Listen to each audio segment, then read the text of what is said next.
Hello दोस्तों, कैसे हैं आप सभी लोग। स्वागत है आप सभी का एक बार फिर से नेक्स्ट जेन ई नर्सिंग के इस ऑनलाइन प्लेटफॉर्म पे। मैं राकेश बाजा आप सभी का तहे दिल से स्वागत करता हूं। तो दोस्तों, जैसा कि अपन बात कर रहे थे फंडामेंटल ऑफ नर्सिंग के लेक्चर्स के बारे में, तो फंडामेंटल ऑफ नर्सिंग के लेक्चर्स में अपन बात कर रहे थे। इससे जस्ट प्रीवियस जो लेक्चर था वो था आपका सीपीआर। कौन सा था? सीपीआर, कार्डियोपल्मोनरी रिसस्किटेशन के बारे में अपन यहाँ पे बात कर रहे थे। कार्डियोपल्मोनरी रिसस्किटेशन के बारे में बात करता हूँ तो ये क्या होता है, किस तरीके से होता है, ये सब चीजें अपन ने प्रीवियस लेक्चर में डिस्कस कर ली थी। या फिर मैं बात करता हूँ कि कैब के बारे में, सर्कुलेशन या फिर कंप्रेशन, एयरवे एंड ब्रीदिंग के बारे में, इस वाले पार्ट के बारे में अपन ने प्रीवियस लेक्चर के अंदर जो है बातें कर ली थी। अभी अपन नेक्स्ट बात करेंगे किसके बारे में कि सर इससे नेक्स्ट स्टेप कौन सा होता है। तो नेक्स्ट स्टेप जो होता है वो होता है आपका डिफिब्रिलेशन। कौन सा होता है रे? डिफिब्रिलेशन। डिफिब्रिलेशन का मतलब क्या होता है? डी का मतलब रिमूव करना, डी का मतलब क्या होता है? रिमूव करना, और फिब्रिलेशन का मतलब फिब्रिलेशन। जो एबनॉर्मल रिदम होती है, कौन सी वाली rhythm? Abnormal rhythm, removal of abnormal rhythm by the use of by the use of therapeutic current. Therapeutic current को यूज करते हुए आपको क्या करना है? पेशेंट की जो रिदम बिगड़ी है, जो क्या बिगड़ी है, रिदम बिगड़ी है, उसको क्या करना? ठीक करना ही क्या होता है आपका? डिफिब्रिलेशन होता है। क्या होता है? डिफिब्रिलेशन होता है। तो सर ये तो बात हो गई कि डिफिब्रिलेशन होता क्या है। नेक्स्ट अपन बात करते हैं कि किस तरीके से करते हैं। तो यहाँ पे अपन यूज करते हैं जो इंस्ट्रूमेंट जो होता है वो होता है आपका डिफिब्रिलेटर। कौन सा इंस्ट्रूमेंट होता है? डिफिब्रिलेटर।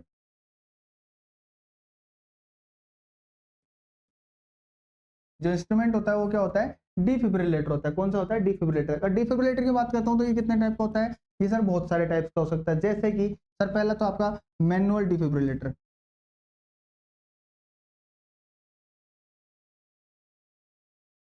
पहला तो कौन सा हो गया आपका?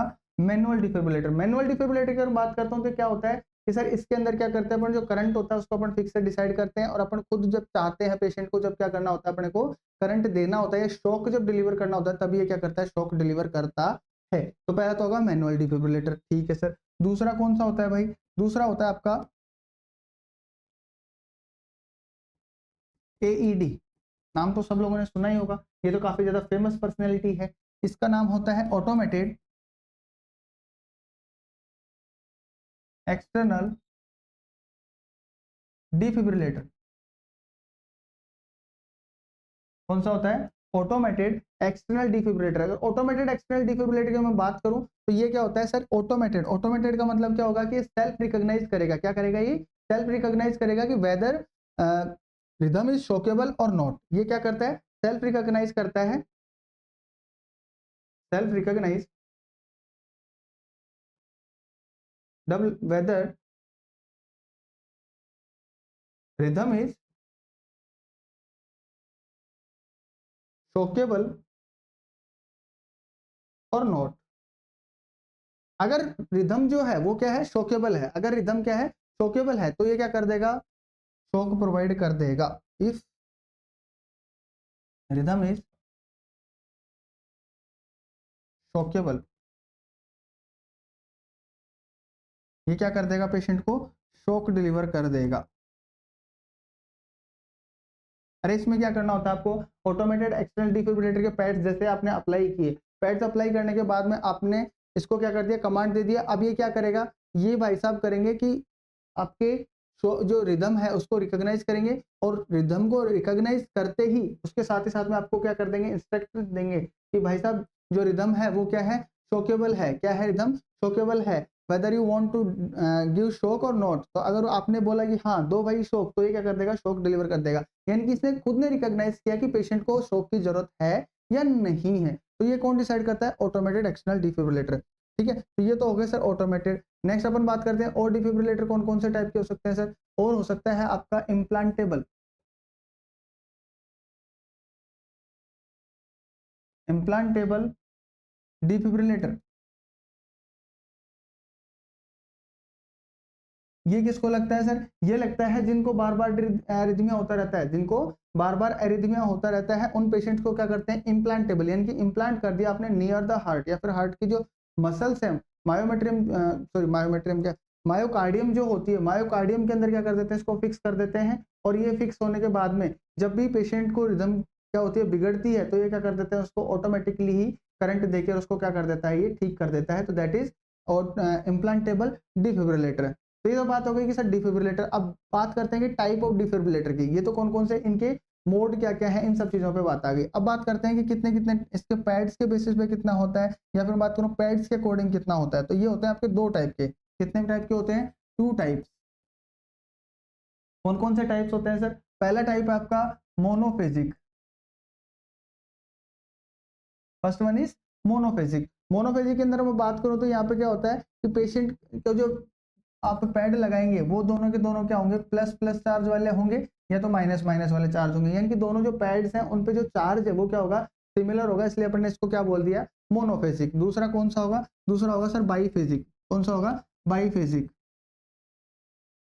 बाईफेजिक के अंदर मैं बात करता हूँ तो इसके अंदर क्या होगा, एक पैड प्लस होगा, एक माइनस होगा। इसके अंदर जो पैड पे जो चार्जेस होंगे वो क्या होंगे, दोनों पे डिफरेंट होंगे। One will be plus, one will be minus. Next अगर बात करूं कि बाईफेजिक के अंदर मैं बात करता हूं तो 120 से लेके और 200 जूल तक आप क्या कर सकते हो, करंट जो है पेशेंट को डिलीवर कर सकते हो। कितना? 120 से 200 जूल। लेकिन मोनोफेजिक के अंदर फिक्स करंट होता है। कैसा होता है? इसके अंदर फिक्स्ड करंट होता है, और वो कितना होता है सर, 360 जूल। ये कितना होता है? 360 जूल का करंट जो है आप इससे डिलीवर कर सकते हो। लेकिन इसके अंदर क्या होता है, फिक्स होता है, इसको आप क्या नहीं कर सकते, चेंज नहीं कर सकते अकॉर्डिंग टू द रिक्वायरमेंट। चलिए ये तो बात हो गई कि डिफिब्रिलेटर के बारे में कि होता क्या है, किस तरीके से होता है। आप इसकी इमेजेस जो है एक बार जाके गूगल पे चेक कर सकते हैं कि किस तरीके का आपका डिफिब्रिलेटर होता है, कैसा इम्प्लांटेबल होता है, कैसा मैनुअल होता है। ये सब चीजें बात हो गई क्या। नेक्स्ट अपन बात करते हैं, देखिए कि पेशेंट को अपन कैसे डिसाइड करेंगे कि पेशेंट को जो है शोकेबल रिदम है कि नहीं है। सर आपने बता तो दिया कि शोकेबल रिदम है, शोकेबल रिदम है, पर होती क्या है शोकेबल रिदम। तो बात करते हैं शोकेबल रिदम की।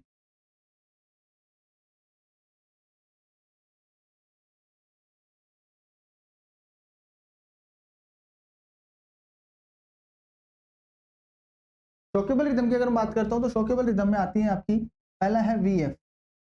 पहला कौन सा है? Ventricular fibrillation.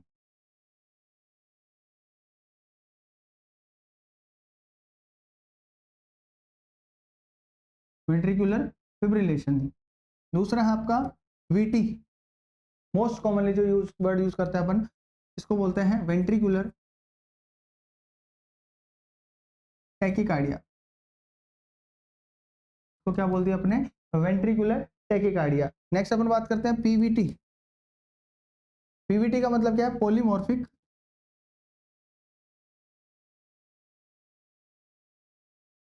Ventricular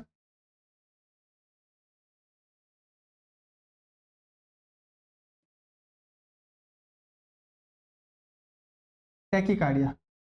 polymorphic ventricular tachycardia. तो ये तीनों की तीनों कैसी हैं आपकी? शोकेबल रिदम है। नॉन शोकेबल की भी बात कर लेते हैं कि सर नॉन शोकेबल कौन सी होंगी। तो नॉन शोकेबल रिदम जो होंगी वो होगी आपकी एस स्टॉल। एस स्टॉल कैसे होगी आपकी? नॉन रिदम होगी, या फिर साइनस रिदम।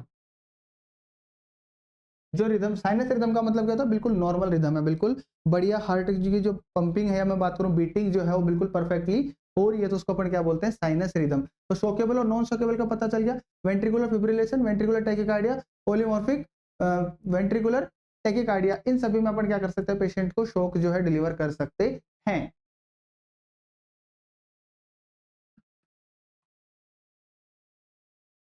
चलो सर ये तो आपने बता दिया, एक बार इसका डायग्राम भी बना के दिखा दो। तो प्यारे बच्चों अगर मैं बात करता हूँ कि आपका वेंट्रिकुलर टैकीकार्डिया, इसका इमेज जो है आपका बहुत बार आता है कि किस तरीके की चीजें देखने को मिलती है। तो इसके अंदर कुछ इस तरीके की चीजें जो है आपको पैटर्न जो है देखने को मिलता है। इस तरीके का वेंट्री आपका ईसीजी पैटर्न जो है देखने को मिलता है किसके अंदर? वेंट्रिकुलर टैकीकार्डिया के अंदर। वेंट्रिकुलर फिब्रिलेशन के अंदर बात करता हूँ तो वेंट्रिकुलर फिब्रिलेशन में क्या होता है कि जो आपकी हार्ट रेट रहती है वो बहुत ज्यादा बढ़ जाती है। कुछ इस तरीके का आपको क्या देखने को मिलता है? ईसीजी पैटर्न जो है देखने को मिलता है। तो दिस इज वेंट्रिकुलर फिब्रिलेशन। ठीक है, जिसके अंदर आप क्या नहीं कर पाओगे, आइडेंटिफाई नहीं कर पाओगे कि वेंट्रिकल्स कहाँ पे कॉन्ट्रेक्शन होना स्टार्ट हुआ था और कहाँ पे क्या हुआ इसका जो है रिलैक्सेशन होना स्टार्ट हुआ था। तो इस तरीके से आप क्या नहीं कर पाओगे, आप आइडेंटिफाई नहीं कर पाओगे। तो this is VF, VT and Pvt, जो क्या है, शोकेबल रिदम है। नॉन शोकेबल में कौन सी आपकी एसिस्टोल एंड साइनस रिदम जो है नॉन शोकेबल रिदम होती है। क्लियर हो गया यहाँ तक? चलिए नेक्स्ट कुछ चीजें जो अपने को यहाँ पे डिस्कस करनी है कि जब भी आप पेशेंट को शॉक डिलीवर कर रहे हैं उस टाइम पे कुछ चीजों का आपको ध्यान रखना है। शॉक डिलीवर किस तरीके से करना है तो अपन बाद में बताएंगे, लेकिन पहले अपन डिस्कस कर लेते हैं कि किन किन चीजों का आपको यहाँ पे ध्यान रखना है। सबसे पहली चीज, आप क्या करो, पेशेंट को सीपीआर प्रोवाइड करो। सबसे पहले आप क्या करो, पेशेंट को सीपीआर प्रोवाइड करो। जैसे आपने सीपीआर प्रोवाइड किया, पेशेंट को क्या हो गया कि पेशेंट रिवाइव हो गया। क्या हो गया, पेशेंट रिवाइव तो हो गया। रिवाइव होने के बाद में पेशेंट को क्या हुआ, एरिथमिया हुआ। पेशेंट को क्या हो गया, एरिथमिया हो गया। इस एरिथमिया को आपको क्या करना है, असेस करना है कि ये जो एरिथमिया है इसकी जो रिदम है वो शोकेबल है कि नहीं है। वो तो चलो ठीक है सर, इससे पहले कुछ चीजों का आपको ध्यान रखना है कि जब भी आप पेशेंट को शॉक डिलीवर कर रहे हैं तो कुछ चीजें हैं, पैड का प्लेसमेंट है। पैड का प्लेसमेंट अगर मैं बात करता हूँ कि बच्चों के अंदर अलग होता है, एडल्ट और चाइल्ड के अंदर थोड़ा सा डिफरेंट तरीके से होता है। तो अगर बात करता हूँ बच्चों के अंदर, तो बच्चों के अंदर आपको 2 पैड मिलेंगे। तो 1 पैड जो है इन्फेंट के लिए, 1 pad will be place between scapula, scapula की जो दोनों हड्डियां हैं इन दोनों के बीच में आप क्या करोगे, एक पैड को प्लेस करोगे। And second one is the another pad will be placed at anterior thorax, thorax या एंटीरियर चेस्ट। यहाँ पे आप क्या करोगे, पैड का प्लेसमेंट करोगे। ये तो बात होगी किसके बारे में, इन्फेंट के बारे में, कि 2 पैड है, दोनों पैड आपको इस तरीके से प्लेसमेंट करना है। अगर बात करता हूँ चाइल्ड या फिर एडल्ट के लिए, तो फर्स्ट जो पैड है, फर्स्ट पैड को आप क्या करोगे, fourth intercostal space right side of chest पे आप क्या करोगे, प्लेस करोगे। सेकंड पैड जो है इसको आप क्या करोगे, fifth intercostal space left side के अंदर अपन क्या करेंगे, इसको लेफ्ट साइड चेस्ट के अंदर अपन इसको क्या करेंगे, प्लेस करेंगे। तो ये हो गया पैड का प्लेसमेंट। पैड का प्लेसमेंट आपने जब भी करना है तो उस टाइम पे आपको क्या करना है, यूज करना है जेली का। किसका, जेली का आपको यूज करना होता है। ठीक है, कभी भी ड्राई पैड्स जो आपको क्या नहीं करना है, वहां पे प्लेस नहीं करना है, अदरवाइज क्या होगा, वहां पे पार्किंग होने के चांसेस है। यहाँ पे क्या हो सकता है, आपको फायर को आप क्या कर सकते हो, यहाँ पे एक्यूमुलेट जो है आप कर सकते हैं। इसकी वजह से कभी कभी सोडा बाई कार्ब भी क्या कर लिया जाता है, यूज कर लिया जाता है इंस्टेड ऑफ जेली। जेली के अलावा आप क्या यूज कर सकते हो, यहाँ पे सोडा बाई कार्ब भी क्या कर सकते हो, यूज कर सकते हो। ठीक है, तो लुब्रिकेट करेंगे पहले पैड्स को। लुब्रिकेट करने के बाद में आप क्या करोगे, पेशेंट के ऊपर चेस्ट पे क्या करेंगे, इनको पैड्स को प्लेस कर देंगे। पैड्स जैसे प्लेस हो जाएंगे तो नेक्स्ट अपने को क्या करना है, पेशेंट के सराउंडिंग्स को क्लियर करना है। क्या करना है, क्लियर करना है सराउंडिंग्स को, clear the surroundings.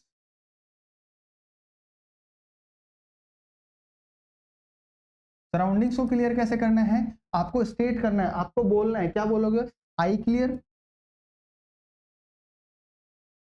You clear and all clear.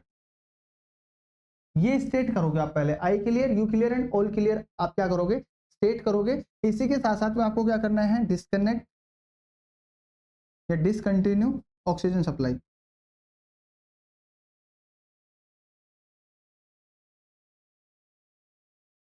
Oxygen supply को आपको क्या करना है, डिसकंटिन्यू कर देना। जैसे कि मैंने आपको बताया कि वहां पे क्या हो सकता है, चिंगारियां निकल सकती हैं। करंट जब आप डिलीवर कर रहे हो तो पेशेंट को उस टाइम पे क्या हो सकता है, पेशेंट के साथ में चिंगारियां निकल सकती हैं। तो हो सकता है कि अब आपकी ऑक्सीजन की वजह से क्या हो जाए, आग जो है वहां पे बन जाए, आग जल जाए। तो उसके लिए आपको प्रिवेंशन के लिए आप क्या करते हो, डिसकंटिन्यू कर देते हो ऑक्सीजन सप्लाईज को। क्या कर देते हो, डिसकंटिन्यू कर देते हैं ऑक्सीजन सप्लाई को, to prevent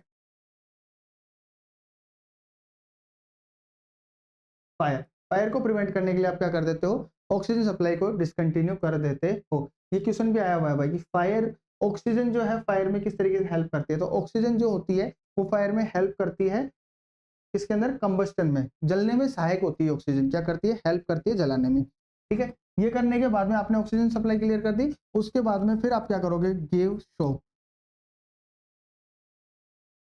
as required.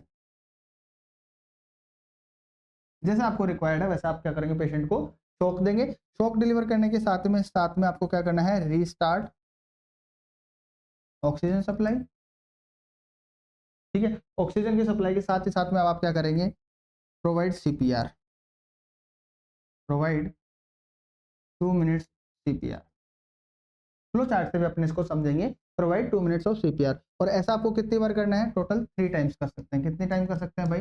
3 times जो आपको पेशेंट को शॉक जो है आप डिलीवर कर सकते हैं। तो ये सारी चीजें हैं जो आप क्या कर सकते हो ड्यूरिंग द डिफिब्रिलेशन, आपको ये चीजें ध्यान में रखनी होती है। अब अपन बात करेंगे एक प्रॉपर फ्लो चार्ट के साथ में कि किस तरीके से आपको पेशेंट को शॉक जो है डिलीवर करना है। चलिए बात आ जाती है कि सबसे पहली चीज आपने क्या किया? पेशेंट को सीपीआर दिया था। हाँ सर, आपने सीपीआर दिया था। सीपीआर देने के साथ ही साथ में अब आपने क्या किया? पेशेंट को रिदम आई,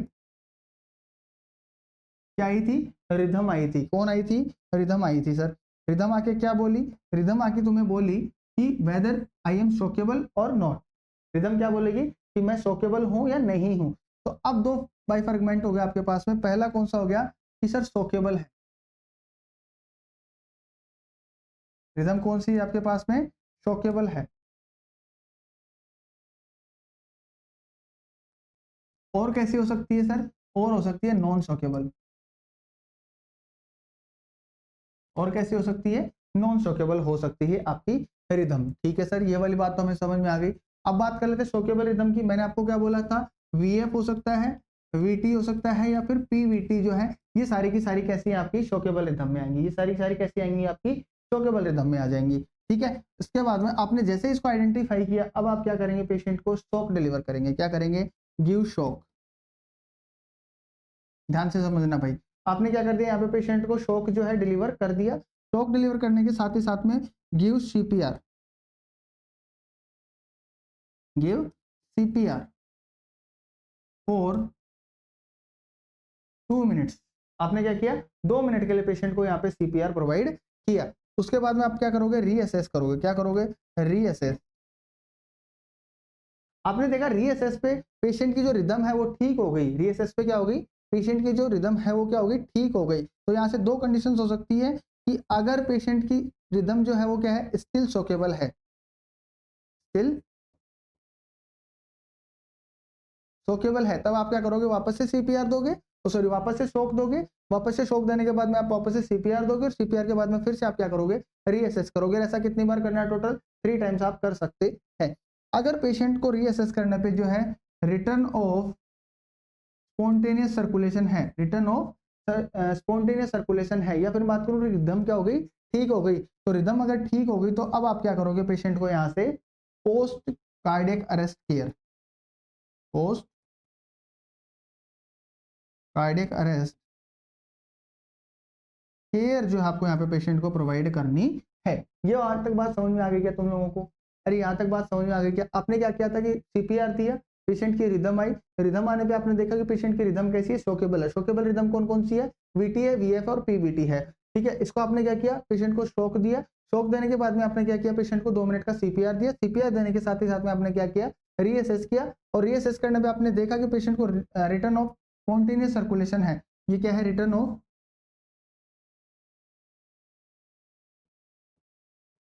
स्पॉन्टेनियस सर्कुलेशन है। तब तो अच्छी बात है। तब आप क्या करोगे? पोस्ट कार्डियक अरेस्ट केयर जो है पेशेंट को प्रोवाइड कर दोगे। अगर ऐसा नहीं है, अगर ऐसा नहीं है तो उस केस में अपन क्या करेंगे? अगर अभी भी शॉकेबल है रिदम, तो अपन क्या करेंगे? पेशेंट को वापस से शॉक डिलीवर अपन कर सकते हैं। ये तो बात हो गई कि सर शॉकेबल रिदम में अपन इस तरीके से कर सकते हैं। दूसरी चीज में इधर आ जाइए, नॉन शॉकेबल रिदम है। नॉन शॉकेबल रिदम क्या बोला था मैंने कि पेशेंट को एसिस्टोल है, या फिर बात करूं साइनस रिदम है। साइनस रिदम या फिर एसिस्टोल है, ये दो कंडीशन हो सकती है। अब आप क्या करेंगे? यहाँ पे पेशेंट को सीपीआर देंगे। क्या देंगे? पेशेंट को सीपीआर देंगे। और सीपीआर के साथ ही साथ में आप क्या करेंगे? पेशेंट को आईवी या फिर इंट्राओसियस, इंट्रावेस्कुलर या फिर इंट्राओसियस क्या देंगे? पेशेंट को एपिनेफ्रिन। ठीक है, जैसे आपके 5 साइकिल्स ऑफ सीपीआर कंप्लीट हो गए, आप क्या करोगे? रीअसेस करोगे। क्या करोगे? पेशेंट को रीअसेस। रीअसेस करने पे अगर रिदम दिखी आपको, क्या दिखी? रिदम। तो रिदम अगर आपको जैसे ही दिख जाती है, और वो रिदम वापस से कैसी है? शॉकेबल है। कैसी है वो रिदम? शॉकेबल अगर है वो रिदम, तो आप क्या करोगे? पेशेंट को शॉक दोगे। If rhythm is shockable, if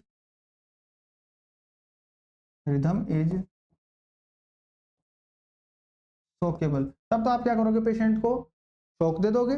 अगर पेशेंट को स्टिल कोई रिदम नहीं आई, स्टिल नो रिदम, तो आप क्या करोगे, रिदम नहीं आई तो अपन क्या करेंगे, वापस से सीपीआर देंगे। इफ नो रिदम,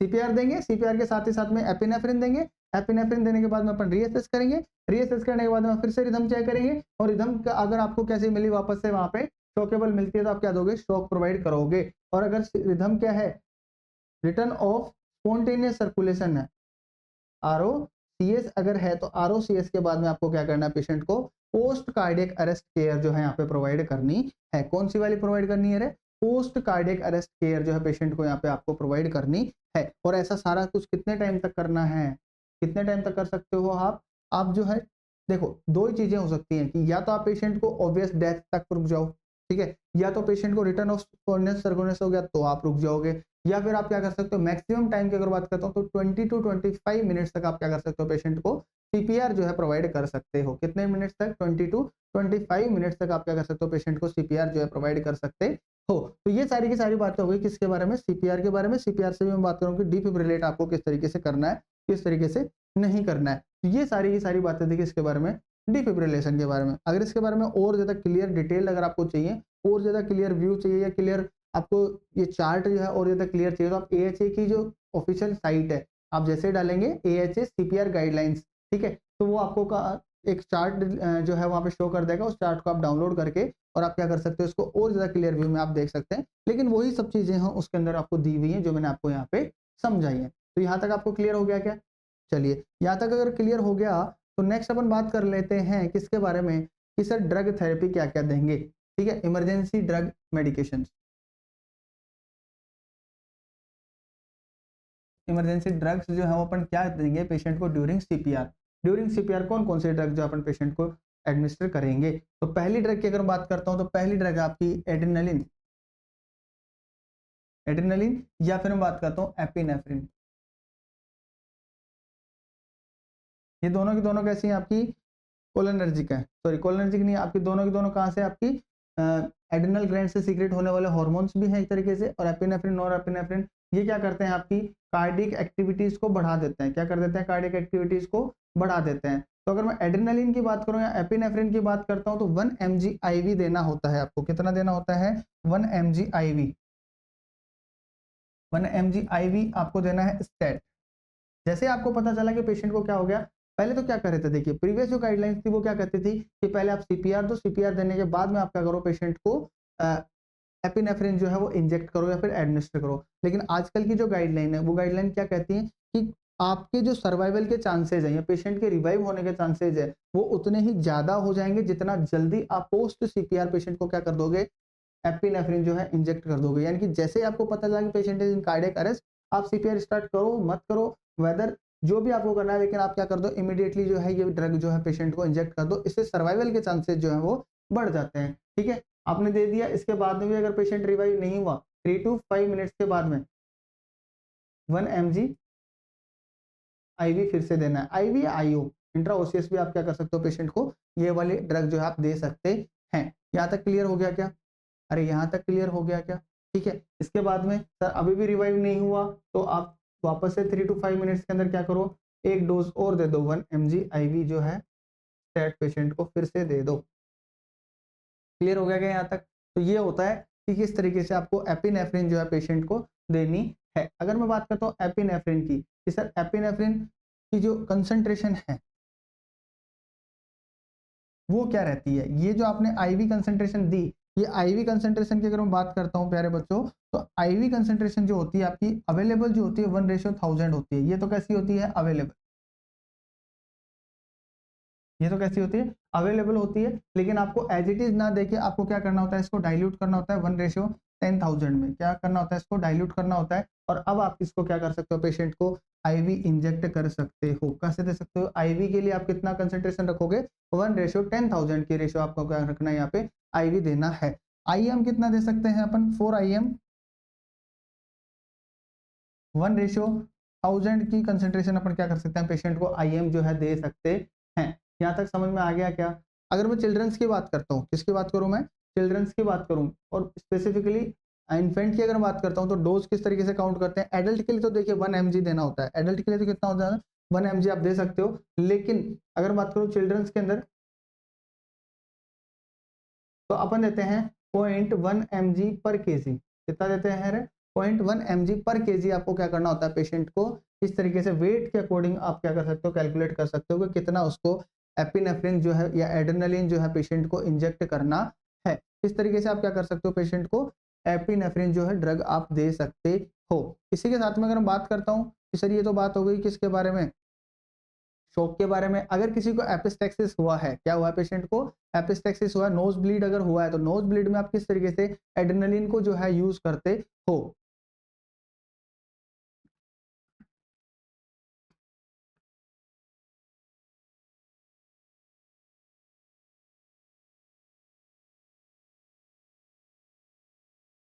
तो एपिस्टेक्सिस में अगर बात करता हूं तो ये वाली जो फॉर्म है, आईवी जितना आप कंसेंट्रेशन दे रहे हो उसको आप क्या कर सकते हो, एपिस्टेक्सिस में भी यूज कर सकते हो। 1:10,000 का आपको क्या करना है, 1 ml 1:10,000 एड्रेनालिन का 1 ml जो है आपको क्या करना है, एक उस पे कॉटन पे लेना और कॉटन के साथ ही साथ में आपको क्या कर देना है, नेजल पैकिंग जो है कर देनी है। तो नेजल पैकिंग के लिए मैंने बता दिया आपको नेजल पैकिंग किस तरीके से करनी है। नेक्स्ट अपन बात करते हैं कि एनाफाइलेक्टिक शॉक की ड्रग ऑफ चॉइस होती है, ये क्या होती है रे? एनाफाइलेटिक शॉक की ड्रग ऑफ चॉइस।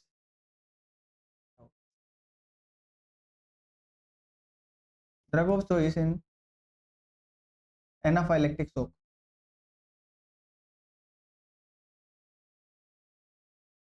ठीक है, और एनाफाइलेक्सिस के दौरान अगर आपके पास में कोई भी आईवी एक्सेस नहीं है तो आप क्या कर दो, इमीडिएटली 0.5 mg एडीआर जो है वो क्या कर दो, पेशेंट को आईएम इंजेक्ट कर दो। क्या कर दो, आईएम इंजेक्ट कर दो।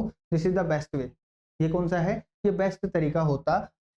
यहाँ तक क्लियर हुआ क्या सभी को? एड्रेनालिन के बारे में सब चीजें क्लियर हो गई। नेक्स्ट अपन बात करेंगे जो ड्रग है वो है आपकी एट्रोपिन। कौन सी ड्रग है आपकी? एट्रोपिन। नेक्स्ट जो ड्रग है वो है एट्रोपिन। एट्रोपिन की अगर हम बात करता हूं तो एट्रोपिन अपन किस तरीके से दे सकते हैं, देखिए एट्रोपिन जो है वो आपको 1 mg एट्रोपिन जो है वो देनी है आईवी स्टेट, आईवी या आईओ इंट्राओसियस स्टेट जो है आपको देनी है। That will be followed after 3 to 5 minutes. 1 mg फिर से आपको इंजेक्ट करना है। 3 to 5 मिनट्स आपको क्या करना है, 1 mg वही आईवी या आईओ एक्सेस से आपको देना है। और अगर फिर भी पेशेंट को क्या नहीं हुआ, वापस से रिदम नहीं आई है, तो 3 to 5 मिनट्स में आप फिर से क्या कर सकते हो, 1 mg IV क्या कर सकते हो, रिपीट कर सकते हो। This is the best method to provide atropine. Atropine कैसा होता है आपका? कोलिनर्जिक, सॉरी एंटी कोलिनर्जिक होता है। कैसा होता है? एंटी कोलिनर्जिक होता है आपका एट्रोपिन। यहाँ तक क्लियर हो गया क्या? नेक्स्ट जो ड्रग है वो है एम्यूडोरॉन।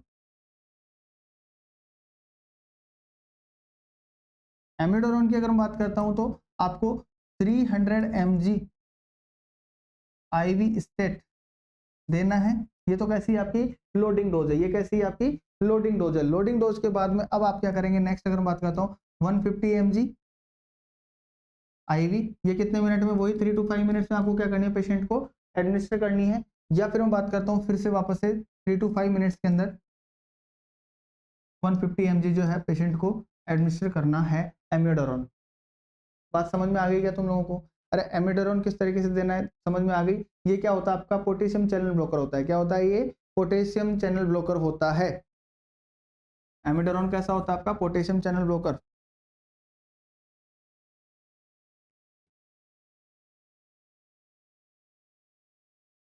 नेक्स्ट अगर बात करता हूँ, नेक्स्ट जो आपकी ड्रग है वो रहने वाली है वासोप्रेसिन।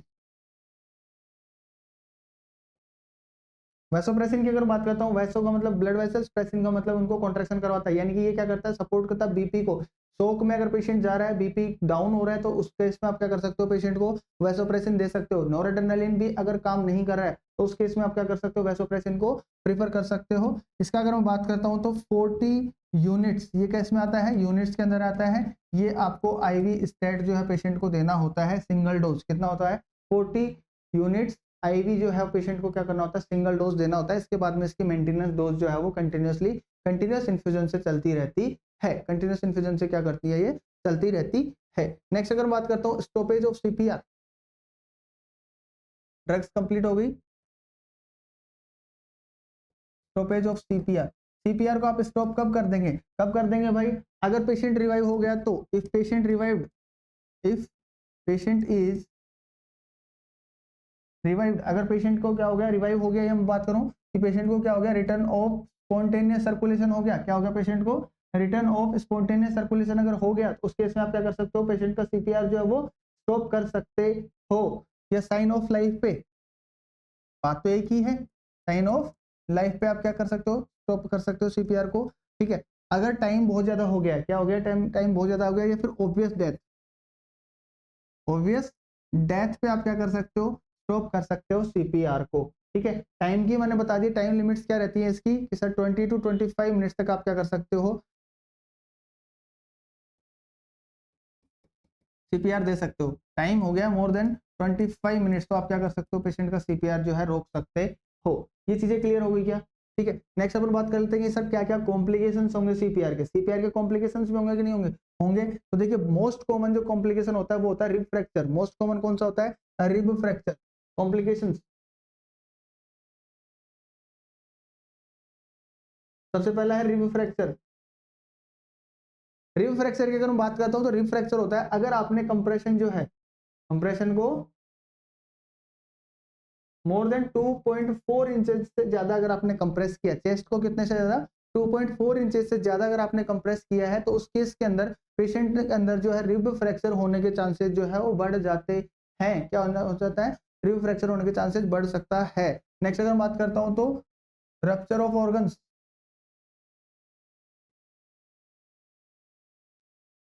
समटाइम्स पेशेंट का लीवर या फिर स्प्लिन जो है क्या हो सकता है, रप्चर हो सकता है due to the excessive pressure, due to the excessive pressure. या फिर बात करूं कि पेशेंट को क्या हो सकता है, स्पाइनल कॉर्ड इंजरी हो सकती है।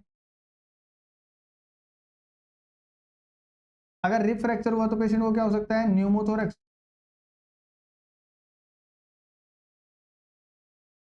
न्यूमोथोरेक्स होने के चांसेस भी यहाँ पे बढ़ जाते हैं पेशेंट को।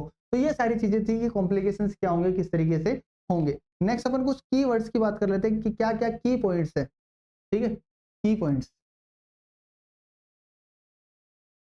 देखिए की पॉइंट्स के बारे में अगर बात करूं मैं, तो मैं वैसे आप लोगों को समझा देता हूं। सबसे पहला जो आपका कीवर्ड है वो ये है कि आप जब पेशेंट को नोटिस करते हो, मान लीजिए एक कोई पेशेंट है आपके सामने अरेस्ट हो गया, आपके सामने कोई पेशेंट क्या हो गया, अरेस्ट हो गया, तो आप उसका सीपीआर कितनी देर में स्टार्ट कर दोगे, या विद इन कितने मिनट में अगर आपने सीपीआर किया तो वो सीपीआर क्या होगा, इफेक्टिव होगा। सबसे पहला आंसर तो आपका रहेगा कि sir as soon as possible, as soon as possible अगर आपने क्या कर दिया, पेशेंट को सीपीआर स्टार्ट कर दिया, तो वो क्या रहेगा, बेस्ट इफेक्टिव रहेगा, वो तो क्या रहेगा, बेस्ट इफेक्टिव रहेगा। दूसरा अगर मैं बात करता हूं कि अगर अनविटनेस्ड है तो with in the 6 month, sorry with in less than 6 minutes अगर आपने क्या कर दिया, स्टार्ट कर दिया सीपीआर, पेशेंट के अरेस्ट होने के विद इन 6 मिनट्स अगर आपने क्या कर दिया, पेशेंट को सीपीआर स्टार्ट कर दिया, तो पेशेंट के सर्वाइवल के चांसेस जो होते हैं, सर्वाइवल या फिर अरेस्ट के जो कॉम्प्लिकेशंस है वो क्या रहते हैं, यहाँ पे मिनिमाइज रहेंगे। क्यों रहेंगे, क्योंकि 6 मिनट के बाद में क्या होने स्टार्ट हो जाता है, आपकी जो नर्व इंजरी है या हाइपोक्सिक नर्व इंजरी जो है, कौन सी वाली रहे, हाइपोक्सिक नर्व इंजरी जो है वो मिनिमम हो जाती है। अगर 6 मिनट के बाद में अगर आपने देखा तो क्या होगा, हाइपोक्सिक नर्व इंजरी जो है वो ज्यादा हो जाएगी, जिसकी वजह से हो सकता है कि पेशेंट को आप रिवाइव तो कर दो, लेकिन पेशेंट को क्या हो सकता है, यहाँ पे कोमा हो सकता है या परमानेंट मेंटल डिसेबिलिटी जो है पेशेंट को हो सकती है। ये बात आगे समझ में। दूसरी बात है कि मिनिमम डिसरप्शन,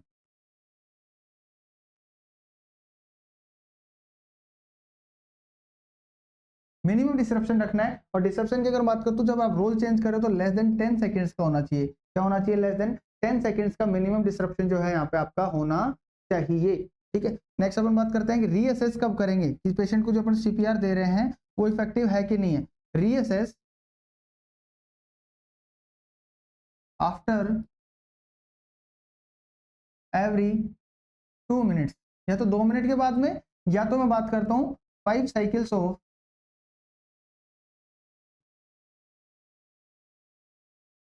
30:2, 30:2 के जैसे 5 साइकिल्स कंप्लीट हो जाएंगे, उसी दौरान आपको क्या करना है, पेशेंट का जो असेसमेंट है वो आप क्या कर सकते हैं, चेक कर सकते हैं पेशेंट को कि पेशेंट को रिटर्न ऑफ स्पॉन्टेनियस सर्कुलेशन हुआ है या नहीं हुआ है। इसमें भी आपको 10 सेकंड से ज़्यादा टाइम नहीं लेना है। इसमें भी आपको क्या नहीं करना है, मोर देन 10 सेकंड्स जो है यूज़ नहीं करना है, या टाइम जो है आपको यहाँ पे यूज़ नहीं करना है। इसी के साथ में आपको क्या करना है, पेशेंट को जब भी आप पेशेंट को सीपीआर प्रोवाइड करना है तो कोऑर्डिनेटिव क्या होना चाहिए, यहाँ पे टीम एफर्ट होना चाहिए।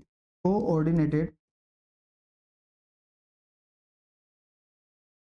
टीम एफर्ट जो है यहाँ पे होना चाहिए। कोऑर्डिनेटिव टीम एफर्ट अगर रहेगा तो आपको पेशेंट को बचाने में और ज्यादा सहूलियत होगी, आप और बेटर तरीके से क्या करोगे, पेशेंट की लाइफ को क्या कर सकते हो, सेव कर सकते हो। तो ये कुछ की पॉइंट्स थे। इसी के साथ में अगर मैं बात करता हूँ तो देखिए एक जो इंपॉर्टेंट स्टेप जो होता है वो होता है आपके इसके अंदर कि सबसे पहले आपने क्या किया था पेशेंट को कि सर सीन सेफ्टी कर लिया, सीन सेफ्टी के बाद में आपने क्या कर लिया, डिटरमाइन अनरेस्पॉन्सिवनेस चेक कर ली कि पेशेंट अनरेस्पॉन्सिव है।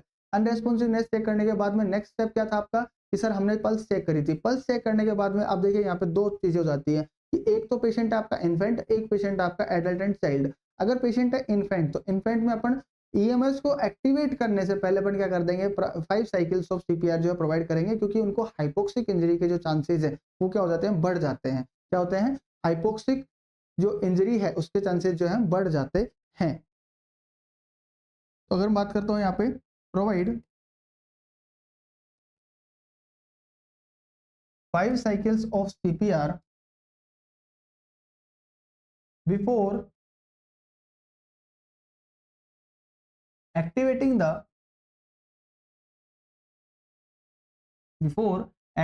the EMS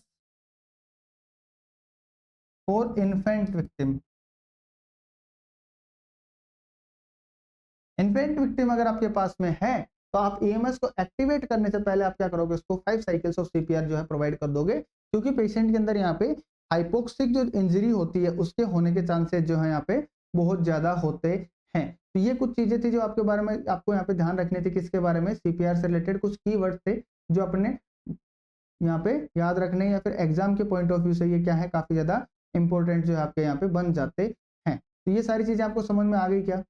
अरे ये सारी चीजें समझ में आ गई क्या? ठीक है, तो इसी के साथ में अगर आप लोगों को ये चीजें सारी चीजें क्लियर हो गई है तो इसी के साथ में आज का जो लेक्चर है वो अपन यहीं पे फिनिश करते हैं। इसी के साथ में आपका जो सीपीआर जो है वो यहाँ पे कंप्लीट होता है। आई होप आप लोगों को क्लास अच्छी लगी होगी। If you have any doubt तो आप कमेंट कर सकते हैं, आपके कमेंट्स का आंसर करने में हमें बहुत ही खुशी होगी। और अगर आप चैनल पे नए हैं और आपको चैनल पसंद आ रहा है तो प्लीज क्लास को लाइक करें, शेयर करें और चैनल को आप सब्सक्राइब जरूर करें, और साथ ही साथ में बेल आइकन को प्रेस करें, सो दैट हमारी जो डेली लाइव होने वाली क्लास है उसके नोटिफिकेशंस आप लोगों तक पहुंचे, या फिर जब भी हम कोई नया क्लास आपके लिए अपलोड करें तो उसके नोटिफिकेशंस आप लोगों तक पहुंचे और आपको उसका बेटर बेनिफिट जो है वो मिल सके। Thank you for joining this class.